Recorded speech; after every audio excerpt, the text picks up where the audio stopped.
विपक्षी एकता के महागठबंधन और एनडीए के बीच में, या आप यूं कह लीजिए कि इंडिया और एनडीए के बीच में पहला रोमांचक मुकाबला तय हो गया।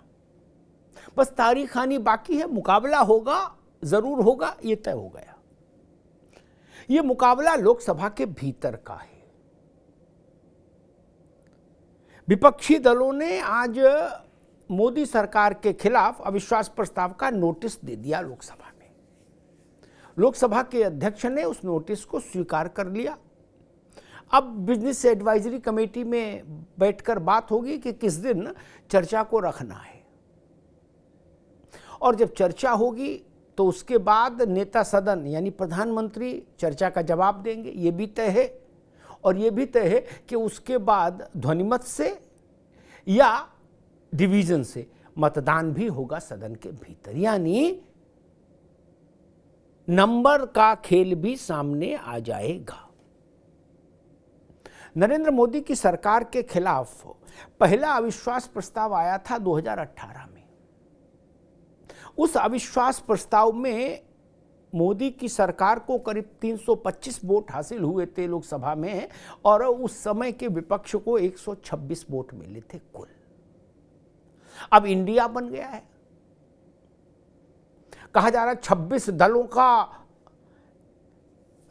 सीमेंट की मजबूती वाला गठबंधन है, तो उसकी भी पड़ताल हो जाएगी सदन के अंदर कि पहले जो अविश्वास प्रस्ताव था उसमें 126 मिले थे उस समय के विपक्ष को, और इस बार इंडिया को कितने वोट मिलते हैं।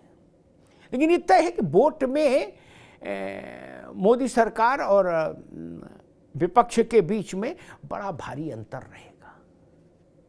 फिर विपक्षी दल जब ये जानते हैं कि अंकगणित उनके पूरी तरह खिलाफ है लोकसभा के भीतर, तो ये अविश्वास प्रस्ताव लाए क्यों? हाँ, ये बात, इस सवाल ठीक है, और इस सवाल का उत्तर ये है कि विपक्षी दलों को ये सूझ नहीं रहा था कि नरेंद्र मोदी को संसद में मणिपुर पर बोलने के लिए कैसे बाध्य किया जाए। वो सारे विकल्प आजमाना चाहते थे, आजमा रहे थे, और उनको अंतिम ब्रह्मास्त्र लगा कि सरकार के खिलाफ नो कॉन्फिडेंस मोशन लाओ। नो कॉन्फिडेंस मोशन में प्रधानमंत्री जवाब देते हैं चर्चा का। तो बस इतने भर के लिए ये नो कॉन्फिडेंस मोशन होगा कि मोदी सदन में आए और सदन में हुई चर्चा का उत्तर दे, बस इतने भर के लिए। बाकी सरकार की सेहत पर इससे कोई फर्क नहीं पड़ेगा। अब मोदी बोलेंगे तो मोदी के बोलने का एक अपना ट्रैक रिकॉर्ड है।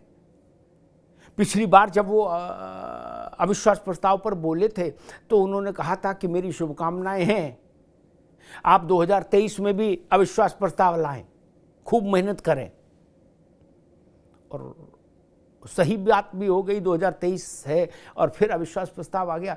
लेकिन प्रधानमंत्री बोलेंगे और मणिपुर पर भी बोलेंगे, और मणिपुर के साथ साथ देश भर में जहाँ भी महिला अपराध के मसले आए हैं, वहाँ किसी की सरकार हो, वो तमाम मसलों पर अपनी राय रखेंगे, और बाकी चीज़ों पर भी जो तमाम कंटेम्प्रेरी इश्यूज़ हैं उन पर नरेंद्र मोदी बोलेंगे। और एक लंबा भाषण लोकसभा में प्रधानमंत्री का होगा।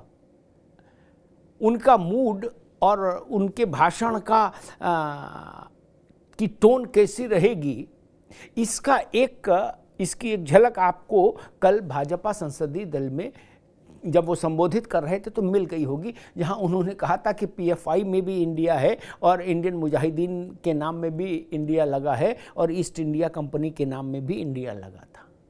तो ये है मोदी का तेवर और ये है उनकी मुद्रा इस वक्त। लेकिन हाँ, आने वाला समय रोचक होगा। लोकसभा में एक बड़ी भिड़ंत होगी विपक्ष और सत्ता पक्ष की, और उसके बाद ये सदन के भीतर का मुकाबला होगा, और उसके बाद बड़ा मुकाबला होगा लोकसभा चुनाव में देश के मैदान में। वहाँ सदन नहीं होगा, वहाँ पूरा देश सदन होगा, जहाँ एनडीए वर्सेस इंडिया या इंडिया वर्सेस एनडीए एक हाई वोल्टेज मुकाबला होगा।